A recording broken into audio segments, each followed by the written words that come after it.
Hello, my lovelies, and welcome to the first part in this 4-part series, Yin Yoga for Youngsters. This is going to be 4 short Yin Yoga classes, and it's going to be perfect for anyone who loves Yin Yoga but is short on time.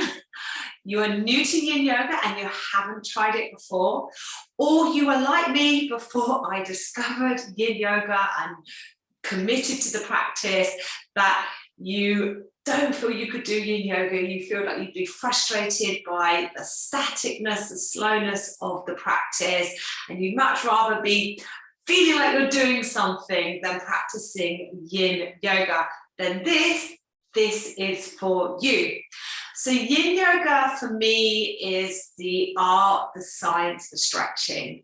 And when we're thinking about the human body and the tissues of the body, they need balanced action in them. And we can think of these actions as yin and yang. And our yang is load, action, doing, so going for a walk, going for a run, for me, going surfing. These are all yang activities. Being a mum, yang activities. And if I only do these activities, then I'm not getting balanced action in the tissues. And this is really how I ended up kind of committing to Yin Yoga, which for many, many years I've dismissed as boring and not for me, not for my personality.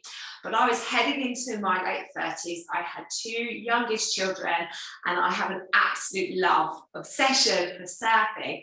And I was finding that my shoulders, neck were getting really tight and my muscles weren't recovering all the time. And quite frankly, my strong vinyasa practice wasn't making things any better.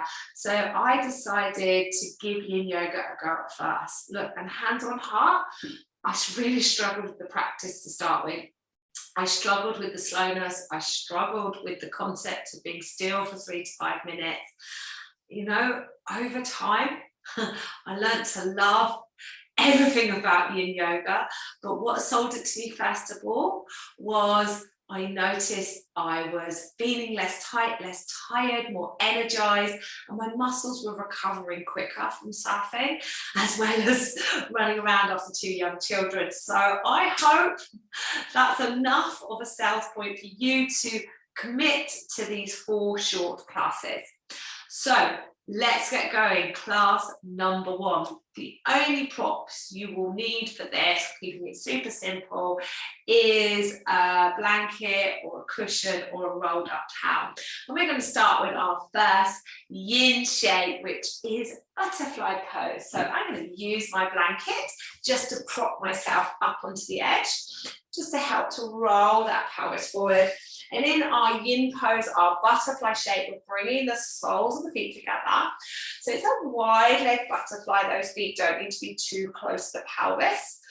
We'll just take a moment to just check in with the knees. If you're feeling any pain, discomfort, sensation in the knees, try propping a block or some bolsters or some cushions under those knee joints. Never practice with discomfort in knee joints. Take a moment to find length through the spine. And then hinging at the waist, we're going to find our edge, which is this place where we feel a stretching sensation. We can feel the eustress on the tissues.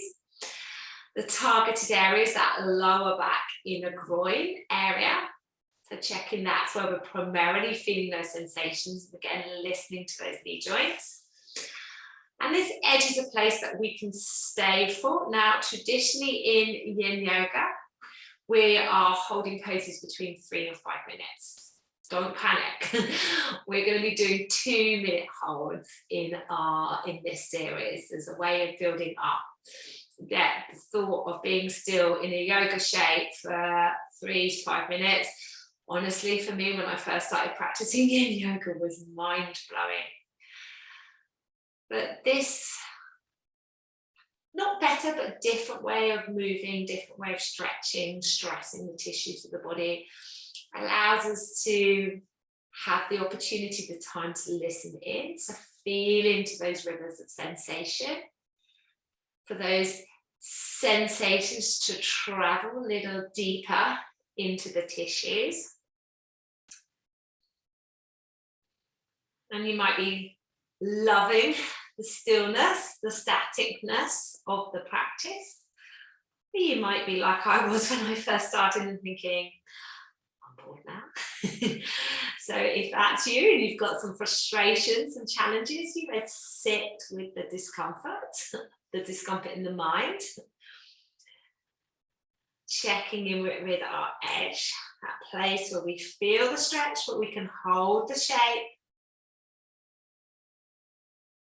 Let's take one more breath here. And then slowly, because yin is a slower practice. If you're always rushing around, then it's good to have the opportunity to be slow in some areas of your life. Using the hands to bring those knees back together. In yin yoga, between our shapes, we do a rebound. So with this one, we're going to do the windscreen wiper. So just bringing those hands behind you, gently arching the back. We're going to just rock those knees from side to side in this windscreen wiper shape. This is about as yang as it gets in the yin yoga style. As dynamic as it gets. And then we're going to come into our next yin shape, which is going to be the straddle or our wide leg forward fold. So again, you probably want to sit up on something, keeping it simple today, sitting up on a blanket. So the legs is coming as wide as comfortable for you.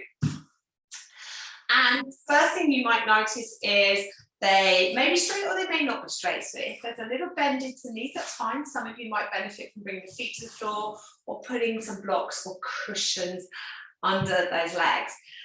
Thing I always have to check in with this pose is that I'm not going yang on it. I'm not working the feet. I'm not working for the quadriceps. So just check those leg muscles. Those are relaxed. The feet are relaxed. Again, find that bit of length through the spine, and this might be enough for you. You might be already feeling it into that inner thigh area, this targeted area, or there may be the option to hinge forward at the waist, and again, just coming to that place that is your edge. And don't worry if you've not come forward very far, or maybe you found you've come all the way forward. We are all different, we are all unique. Yin yoga really gives us the time, affords us the time to explore our uniqueness.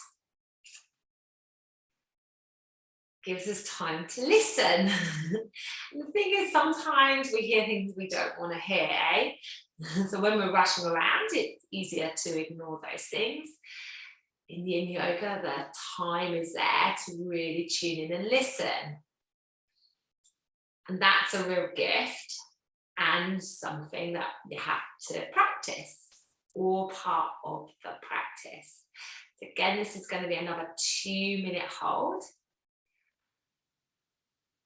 In a full yin class, traditionally those holds are 3 to 5 minutes, but we're keeping everything at that 2-minute stage today. If you think about it, if you've never run before and you were like, I'm going to run a marathon, you'd build up to that distance. Yin yoga is no different. It's a practice. It's a movement form. So we build up to the physical and mental ability to hold the shape, hold into that stretch, to judge accurately our edge. And it's a slight bit like running, actually. You know you're running at the right speed if you can hold a conversation. You know you're at that edge if you can smile and breathe, and if you needed to chat. We're going to take one more breath. Well done. This is a tough one. And again, yin is a slower practice, which is good. If you're not used to going slow, you just need to practice this art of going slow. So we slowly come up Again, we're going to use that windscreen wiper to counter pose. So bringing those legs back to center. Bringing those legs behind you, just hands behind you, gently extending the spine. So our 3 yin shapes, we're going to come into a pose called caterpillar in a moment. Our 3 yin shapes today of butterfly, straddle, and soon caterpillar, all being forward bends, forward flexion of the spine. So the rebound is an opportunity to counter pose, to gently take the spine in the opposite direction. And then we're going to finish with our last yin shape today. So well done.